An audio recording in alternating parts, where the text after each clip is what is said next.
Firdous be آپ کی طرف میں نے وہ جسٹس وقار سیٹھ والے فیصلے کا حوالہ دیا. آپ لوگوں کی حکومت تھی اس وقت, 2 وزیروں نے بیٹھ کے پریس کانفرنس کر کے جسٹس وقار اللہ پاک ان کے درجات بلند کرے, ان کے ذہنی کیفیت کے اوپر ہی سوال اٹھا دیے تھے کہ کیا ان کا ذہن بھی صحیح ہے یا نہیں ہے.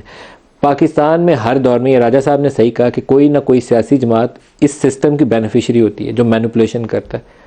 ہم اس سے نکلنا پڑے گا.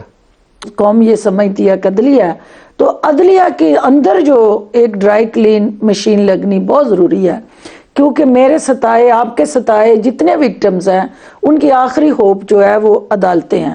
اور جو عدالتوں کے اندر ہو رہا ہے ود ڈیو اپالوجی, وہاں نچلی سطح کی کورٹ سے لے کے سپریم کورٹ تک لوگوں کی جو میزریز ہیں, پریشانیاں ہیں, میں شکر گزار ہوں چیف جسٹس کی کہ انہوں نے ایک میکنزم پلان کیا, اس کے اندر ٹیکنالوجی لائے, ریڈریس کرنے کا لوگوں کی شکایات کو ایک پلان دیا.